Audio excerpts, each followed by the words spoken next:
ಉದ್ಘಾಟನೆಯ ಸಂಭ್ರಮಕ್ಕೆ ಆಗಮಿಸಿದ ಆತ್ಮೀಯರು, ಹಿರಿಯರು ಹಾಗೂ ಸಚಿವರಾದಂತಹ ಸಾಹೇಬ್, ಶಾಸಕರಾದಂತಹ ಶ್ರೀ ಅಲ್ಲಂಪ್ರಭು ಪಾಟೀಲ್ ಸಾಹೇಬ್, ಶ್ರೀ ತಿಪ್ಪಣ್ಣಪ್ಪ ಸಾಹೇಬ್, ಶ್ರೀಮತಿ ಗಿರೀಶ್ ಫಾತಿಮಾ, ಹಿರಿಯರಾದಂತಹ ಶ್ರೀ ಎಂ.ವೈ. ಪಾಟೀಲ್ ಸಾಹೇಬ್, ಡಾಕ್ಟರ್ ಚಂದ್ರು ಪಾಟೀಲ್ ರವರೇ ಹಾಗೂ ವೇದಿಕೆ ಮೇಲೆ ಆಸೀನರಾದಂತಹ ಎಲ್ಲ ನಮ್ಮ ಅಧಿಕಾರಿ ವರ್ಗದ ಮಿತ್ರರೇ, ಶ್ರೀ ಗುತ್ತೇದಾರ್ ಅವರೇ ಹಾಗೂ ಮುಂಭಾಗದಲ್ಲಿ ಕುಳಿತಿರುವಂತಹ ಎಲ್ಲ ನಮ್ಮ ಅಕ್ಕ ತಂಗಿಯರೇ, ತಾಯಂದಿರೇ ಹಾಗೂ ನನ್ನ ಯುವ ಸ್ನೇಹಿತರೆ, ಮೊಟ್ಟ ಮೊದಲನೇದಾಗಿ ವೇದಿಕೆ ಮೇಲೆ ಆಸೀನರಾದಂತಹ ಎಲ್ಲರ ಪರವಾಗಿ, ತಮ್ಮೆಲ್ಲರ ಪರವಾಗಿ, ಕಲಬುರಗಿಯ ಜನತೆಯ ಪರವಾಗಿ ನಮ್ಮ ಮುಸ್ಕಾನ್ ಯೋಜನೆ ಅಡಿಯಲ್ಲಿ ಈ ನಮ್ಮ ತಂಡ ಏನು ಇಡೀ ರಾಷ್ಟ್ರದಲ್ಲೇ ಮಕ್ಕಳ ಸ್ನೇಹಿ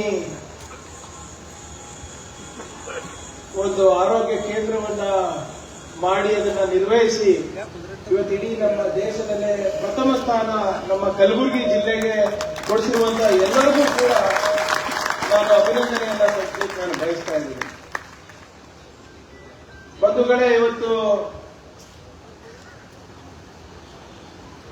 ಬಹಳ ಒಂದು ಆಶ್ಚರ್ಯದ ಸಂಗತಿ ಅಂತ ನಾನು ಹೇಳ್ತೀನಿ. ಆಶ್ಚರ್ಯ ಯಾಕಪ್ಪ ಅಂದ್ರೆ, ಈ ಟ್ರಾಮಾ ಕೇರ್ ಸೆಂಟರ್ ಅನ್ನ ಇದರ ಅಡಿಗಲ್ಲು ಸನ್ಮಾನ್ಯ ಖರ್ಗೆ ಸಾಹೇಬ್ರ ಕಡೆಯಿಂದ ಆಗಿದೆ. ಅಡಿಗಲ್ ಜೊತೆಗೆ ಉದ್ಘಾಟನೆ ಕೂಡ ಖರ್ಗೆ ಸಾಹೇಬ್ರೆ ಮಾಡಿದ್ರು. ಇನಾಗ್ರೇಷನ್ ಆಗಿ 5-6 ವರ್ಷ ಆಗಿದೆ. ಅವಾಗಿನ ಸಚಿವರು ಡಾಕ್ಟರ್ ಶರಣಪ್ರಕಾಶ್ ಸಾಹೇಬ್ರೆ ಇದ್ರು. 5-6 ವರ್ಷ ಆದ್ರೂ ಕೂಡ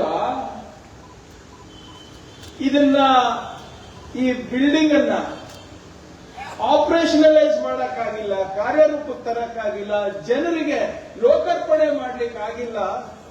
ಅದಕ್ಕೂ ಕೂಡ ಇವತ್ತು ಮತ್ತೊಮ್ಮೆ ನಮ್ಮ ಪಕ್ಷನೇ ಬರಬೇಕಾಗಿತ್ತು, ಅದೇ ಶರಣಪ್ರಕಾಶ್ ಪಾಟೀಲೇ ಬರಬೇಕಾಗಿತ್ತು. ಎಂತ ದುರ್ದೈವತ್ರಿ, 5 ವರ್ಷ ಯಾವುದೇ ಒಂದು ಜನರ ಪರವಾಗಿ ನಾವು ಕೆಲಸ ಮಾಡಬೇಕು ಅಂದ್ರೆ ಸರ್ಕಾರಗಳಿಗೆ ತಾಯಿ ಇರದೇ ಇರಬೇಕು, ಕಾಳಜಿ ಅನ್ನೋದಿರಬೇಕು.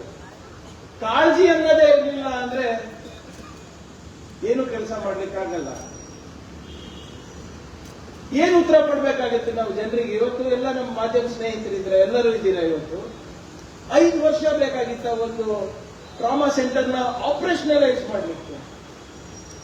ಹೌದಪ್ಪ, ಫಂಡ್ ಬೇಕಾಗಿತ್ತು, ದುಡ್ಡು ಬೇಕಾಗಿತ್ತು, ಹೋಗಿ ಕ್ಯಾಬಿನೆಟ್ ನಲ್ಲಿ ಕೈಕಾಲು ಹಿಡಿದು ಕೆಲಸ ಮಾಡಿಸ್ಬೇಕಾಗಿತ್ತು ಅಂದ್ರೆ ಒಂದು ವಿಷಯ. ಮಾಡಿಕೊಟ್ಟ ಅಡಿಗೆಯನ್ನ ನೀವು ಊಟ ಮಾಡ್ಲಿಕ್ಕಾಗಿಲ್ಲ ಅಂದ್ರೆ ಎಂತ ಸರ್ಕಾರಗಳು ನಡೆಸ್ತಾ ಇದ್ವಿ ನಾವು? ಅಡಿಗಲ್ ನಾವು ಹಾಕಿದ್ವಿ, ಅವಾಗ ಇನಾಗ್ರೇಷನ್ ನಾವು ಮಾಡಿದ್ವಿ. ನಿಮಗೆ ತಮ್ಮ ಮಾಹಿತಿಗೆ, sir if I am not mistaken, 20 ಕೋಟಿ ರೂಪಾಯಿ ಈ ಹಾಸ್ಪಿಟಲ್ ಅನ್ನ ನಿರ್ವಹಣೆಗೆ ಮಾನವ ಸಂಪನ್ಮೂಲಕ್ಕೂ ಕೂಡ ನಾವು ಅಪ್ರೂವಲ್ ಕೊಟ್ಟೇ ಹೋಗಿದ್ರಿ. 20 ಕೋಟಿ ರೂಪಾಯಿ only for human resources deposit ಮಾಡಿ ಹೋಗಿದ್ರಿ. ಮುಂದೆ ಜಗಳ ಆಗ್ತಾವ, ಯಾರು ಮಾಡೋದಿಲ್ಲ ಅಂತ ನಾವು ಮಾಡಿದ್ರಿ. ನೀವು ಹೇಳಿದಾಗೆ ಆಗಿತ್ತು. ಬಹುಶಃ ಅಲ್ಲಿ ಯಾರ ಹತ್ರ ಭವಿಷ್ಯ ನುಡಿಸ್ಕೊತಾರೆ ಕೇಳ್ರಿ, ಸಮರ್ಥನೆ ಸಾಹೇಬ್ರೆ ಅಲ್ಲ ನೋಡಿ. ಯಾಕಂದ್ರೆ ಇದು ನಮ್ಗೆ ರಾಜಕೀಯ ಅನಿಸ್ಬೋದು, but it's the facts of the case that Kalaburagi did not have one single cabinet minister. ಒಂದು ಕ್ಯಾಬಿನೆಟ್ ಮಿನಿಸ್ಟರ್ ಇಲ್ಲ ಅಂದ್ರೆ ಯಾರು ಹೋಗಿ ಪರವಾಗಿ ಮಾತಾಡ್ತೀರಿ? ನಮಗೆ ಕ್ಯಾಬಿನೆಟ್ ಅಂದ್ರೆ ಸ್ವಯಂ ಕಲ್ಯಾಣಕ್ಕೆ ಬೇಕಾಗಿಲ್ಲ, ಸಮಾಜ ಕಲ್ಯಾಣಕ್ಕೆ ಬೇಕಾಗ್ತದೆ. ಇವತ್ತು ಇಷ್ಟು ದೊಡ್ಡ ಹಾಸ್ಪಿಟಲ್ ನೀವೇ ಯೋಚನೆ ಮಾಡಿ, 55 ಕೋಟಿ ರೂಪಾಯಿ ಬರೀ ಬಿಲ್ಡಿಂಗಿಗೆ, 36 ಕೋಟಿ ರೂಪಾಯಿ, ಅಲ್ಲಿ ಅತಿ ಆಧುನಿಕವಾದಂತ ಎಕ್ವಿಪ್ಮೆಂಟ್ಗಳಿಗೆ 19 ಕೋಟಿ ರೂಪಾಯಿ, ಟೋಟಲ್ 100 ಬೆಡ್ ಇದೆ. ಮತ್ತೆ ICU ಬೆಡ್ ಒಂದು ಯಾವ್ದೋ ಎಲ್ಲಿ ಡಾಕ್ಟರ್ ಶಿವ ಉಮೇಶ್ ಅವರೇ 40 ಏನಂತಾರೆ ಅದಕ್ಕೆ ಮಾಸ್ ಕ್ಯಾಶುಯಾಲಿಟಿ ಡೇ ನಮ್ ಡಾಕ್ಟರ್ ಉಮೇಶ್ ಅವರು ಮತ್ತೆ ಡಾಕ್ಟರ್ ಶಿವ ಹೇಳ್ತಾ ಇದ್ರು.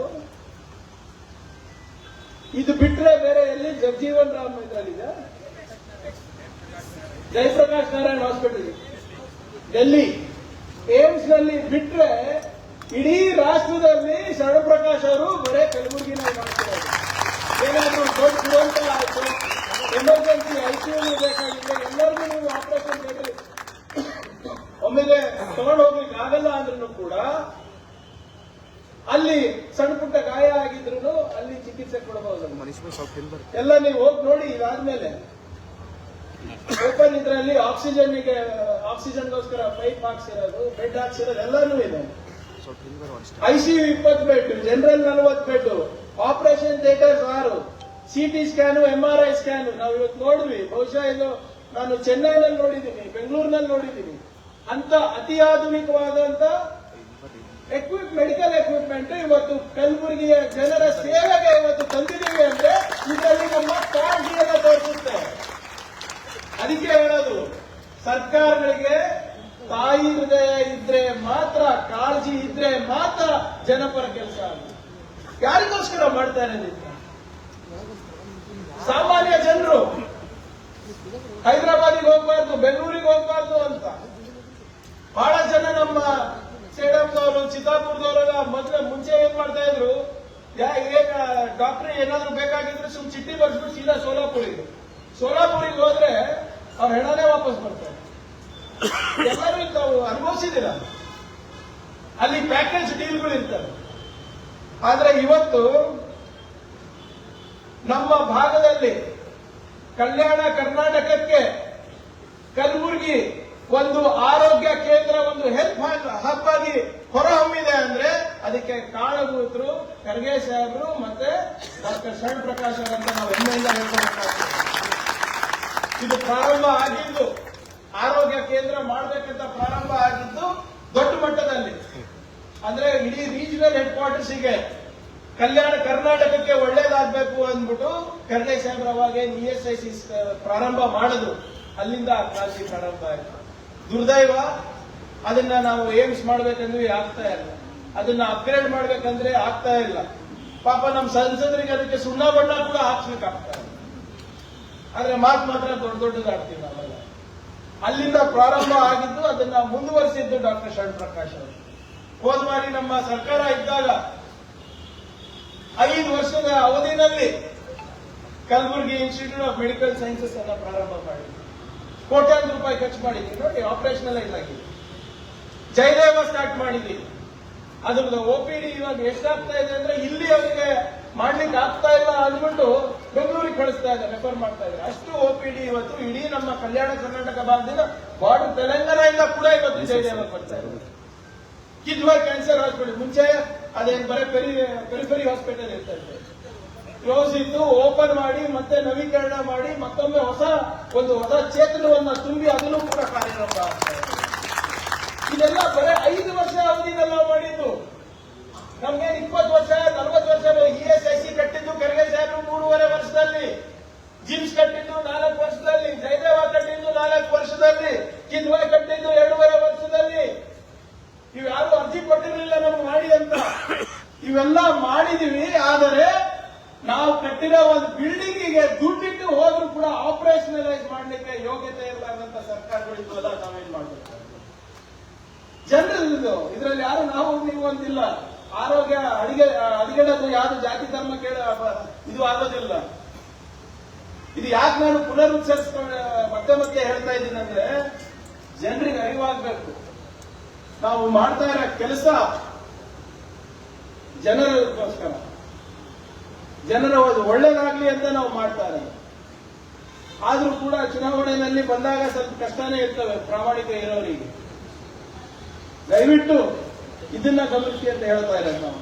ಕರೋನಾ ಸಂದರ್ಭದಲ್ಲಿ ಯಾವ ಹಾಸ್ಪಿಟಲ್ ಕೆಲ್ಸಕ್ಕೆ ಬಂತಪ್ಪ ನೀವೇ ಹೇಳಿ? ಇದೇ ESIC ಕೆಲ್ಸಕ್ಕೆ ಬಂತು, ಇದೇ ಜಿಮ್ಸ್ ಕೆಲ್ಸಕ್ಕೆ ಬಂತು, ಇದೇ ಜಯದೇವ ಕೆಲ್ಸಕ್ಕೆ ಬಂತು. ಆದ್ರೂ ನಮ್ಗೆ ಕೇಳ್ತಾರೆ ನಾವೇನ್ ಮಾಡೀವಿ ಅಂತ. ನಮ್ಮ ಹಾಸ್ಪಿಟಲ್ ದಾಖಲೆ ಆಗ್ತದೆ, ನಮ್ಮ ಹಾಸ್ಪಿಟಲ್ ಗುಣಮುಖರಾಗ್ತಾರೆ, ನಮ್ ದವಾಗಳೇ ತಗೋತಾರೆ, ಆದ್ರೂ ಕೂಡ ಕೇಳ್ತಾರೆ ನಾವೇನ್ ಮಾಡೀವಿ ಅಂತ. ಮತ್ತೆ ಇನ್ನೊಂದು ವಿಶೇಷವಾದ, ಯಾಕಂದ್ರೆ ಸಾಕಷ್ಟು ಜನ ಯುವಕರು ಯುವತಿಯರಿದ್ದೀರಾ ಇಲ್ಲಿ, ಇದು ಬರೇ ಬಿಲ್ಡಿಂಗ್ ಕಟ್ಟೋದ್ರಿಂದ ನಾವು ಆರೋಗ್ಯ ಕ್ರಾಂತಿ ತಂದಿದ್ದೀವಿ ಅಂತ ಹೇಳಕ್ಕಾಗಲ್ಲ. ಇದು ಮೊದಲೇ ಹೆಜ್ಜೆ, ಇನ್ನ ಮುಂದೆ ಬಹಳ ಕೆಲಸ ಇದೆ. ಅದಕ್ಕಿಂತ ಪ್ರಮುಖವಾಗಿ ಆರ್ಟಿಕಲ್ 371J ಇಂದ, ಯಾಕಂದ್ರೆ ನಾವು ಬರೇ ಬಿಲ್ಡಿಂಗ್ ಕಟ್ಟಿಬಿಟ್ರೆ ನಾವು ಆರೋಗ್ಯ ಕೇಂದ್ರ ಆಗೋದಿಲ್ಲ. ಅದ್ರ ಜೊತೆ ಅದಕ್ಕೆ ತಕ್ಕಂಗೆ ಮಾನವ ಸಂಪನ್ಮೂಲ ಕೂಡ ಬೇಕು.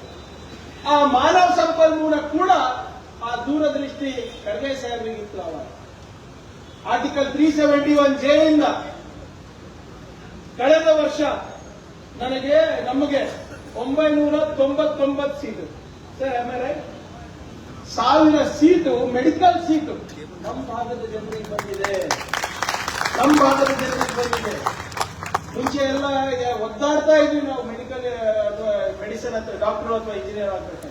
ಆದ್ರೆ ಇವಾಗ UVC ಇರ್ಬೋದು, RVC ಇರ್ಬೋದು, ಮಣಿಪಾಲ್ ಇರ್ಬೋದು, ಹುಬ್ಳಿ ಇರ್ಬೋದು, ಬೆಳಗಾವಿ ಇರ್ಬೋದು, ಮೈಸೂರಲ್ಲಿ ಇರ್ಬೋದು, ಎಲ್ಲ ಕಡೆ 8% ಮತ್ತೆ ಇಲ್ಲಿ ಮ್ಯಾಕ್ಸಿಮಮ್ ನಮಗೆ ಸೀಟ್ಗಳು ಸಿಗ್ತವೆ. ನೀವೇ ಯೋಚನೆ ಮಾಡಿ, this is only as doctors we are getting 1000 people every year. ಯಾರಿಗೋಸ್ಕರ ಇದೆಲ್ಲ? ಇವೆಲ್ಲಾನು ಕೂಡ ಇವತ್ತು ನಮ್ಮ ಕಲಬುರಗಿ ಜನರಿಗೋಸ್ಕರ, ಕಲ್ಯಾಣ ಕರ್ನಾಟಕ ಉದ್ಧಾರ ಆಗ್ಬೇಕಂದ್ಬಿಟ್ಟು ಅದು ಒಂದೇ ಉದ್ದೇಶವನ್ನು ಇಟ್ಕೊಂಡು ನಾವು ಮಾಡ್ತಾ ಇದ್ದೀವಿ.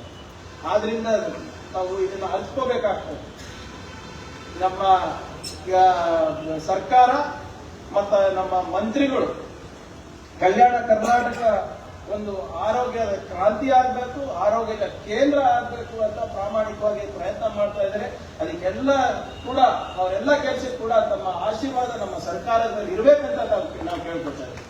ಇದ್ರ ಜೊತೆಗೆ ಮಾನ್ಯ ಸಚಿವರು ಒಪ್ಪಿದ್ರೆ ನಾವು ಕೂಡ ನಮ್ಮ ಇಲಾಖೆಯಿಂದ ಒಂದು centre of excellence in health sciences ಅಂತ ನಾವು ಘೋಷಣೆ ಮಾಡಿದ್ವಿ. Life sciences and medical equipment ಅಂತ ನಾವು ಘೋಷಣೆ ಮಾಡಿದ್ವಿ. ಅದು ಬೆಂಗಳೂರಿನಲ್ಲೂ ಆಗ್ತಾ ಇದೆ. ಅದ್ರ ಜೊತೆಯಾಗಿ ಇಲ್ಲಿ ಇರುವಂತ ಆರೋಗ್ಯ ಸಮಸ್ಯೆಗಳೇ ಬೇರೆ ಇದೆ. ಯಾಕಂದ್ರೆ ಇಲ್ಲಿ ಅಪೌಷ್ಟಿಕತೆ ಜಾಸ್ತಿ ಇದೆ, ಬೇರೆ ಬೇರೆ ರೀತಿಯಾದಂತಹ ತೊಂದರೆಗಳಿದೆ. ಇಲ್ಲೂ ಕೂಡ ನಮ್ಮ ಇಲಾಖೆ ಮತ್ತೆ ಅವ್ರ ಇಲಾಖೆ ಸೇರಿ ಒಂದು ಸೆಂಟರ್ ಆಫ್ ಎಕ್ಸಲೆನ್ಸ್ ಅಥವಾ ಒಂದು ಹೆಲ್ತ್ ಇನ್ಕ್ಯುಬೇಷನ್ ಸೆಂಟರ್ ಅಥವಾ ಹೆಲ್ತ್ ಸ್ಕಿಲ್ ಸೆಂಟರ್ ಒಂದು ಬಹಳ ಸಣ್ಣ regional hub and spoke model ಅನ್ನು ಕೂಡ ನಾವು ಮಾಡಲಿಕ್ಕೆ ನಾವು ನಮ್ಮ ಇಲಾಖೆಯಿಂದ ತಯಾರಿದ್ದೀವಿ. ನಾವು ಕೂಡ ಡಾಕ್ಟರ್ ಶರಣ್ ಪ್ರಕಾಶ್ ಅವರ ಜೊತೆ ಮಾತನಾಡಿ ಅದು ಕೂಡ ಮುಂಬರುವ ದಿನಗಳಲ್ಲಿ ನಾವು ಮಾಡುವ ಪ್ರಯತ್ನ ನಮ್ಮ ಇಲಾಖೆಯಿಂದ ಕೂಡ ಆಗಲಿ. ಯಾಕಂದ್ರೆ ನಮ್ಮ ಶಕ್ತಿ ಏನಪ್ಪಾ ಅಂದ್ರೆ ನಮ್ಮ ಮಾನವ ಸಂಪನ್ಮೂಲ. ಆ ಮಾನವ ಸಂಪನ್ಮೂಲವನ್ನ ನಾವು ಸರಿಯಾದ ರೀತಿಯಾಗಿ ಬಳಸ್ಕೊಂಡ್ರೆ ಖಂಡಿತವಾಗೂ ನಮ್ಮ ಪ್ರದೇಶ ಉದ್ಧಾರ ಆಗುತ್ತೆ ಅಂತ ನನಗೆ ಸಂಪೂರ್ಣವಾದಂತಹ ಭರವಸೆ ಇದೆ. ನಮ್ಮ ಪುಣ್ಯಕ್ಕೆ ಡಾಕ್ಟರ್ ಸಾಹೇಬರು ಮೆಡಿಕಲ್ ಎಜುಕೇಶನ್ ಮಿನಿಸ್ಟರು ಹೌದು, ಕೌಶಲ್ಯ ಅಭಿವೃದ್ಧಿ ಸಚಿವರು ಕೂಡ ಅವರೇ ಆಗಿರೋದ್ರಿಂದ ಅದ್ರ ಜೊತೆ ಅವರ ಇಲಾಖೆಯ ಜೊತೆಗೆ ನಮ್ಮ ಒಂದು ತಂತ್ರಜ್ಞಾನದ ಇಲಾಖೆ ಮತ್ತೆ RDPR ಇಲಾಖೆ ಸೇರಿದ್ರೆ ಈ ಆರೋಗ್ಯ ವಿಷಯದಲ್ಲಿ ನಾವು ಮೇಲ್ಮಟ್ಟದಲ್ಲೂ ಕೆಲಸ ಮಾಡಬಹುದು ಮತ್ತೆ ತಂತ್ರಜ್ಞಾನ ವಿಷಯದಲ್ಲೂ ಕೆಲಸ ಮಾಡಬಹುದು ಅಂತ ಹೇಳ್ತಾ ಮುಂಬರುವ ದಿನಗಳಲ್ಲಿ ತಮ್ಮ ಆಶೀರ್ವಾದ ನಮ್ಮ ಸರ್ಕಾರದ ಮೇಲೆ ಇರಲಿ ಅಂತ ಕೇಳ್ಕೊಳ್ತಾ ನಾನು 2 ಮಾತು ಮುಗಿಸ್ತೀನಿ. ಜೈ ಹಿಂದ್, ಜೈ ಕರ್ನಾಟಕ.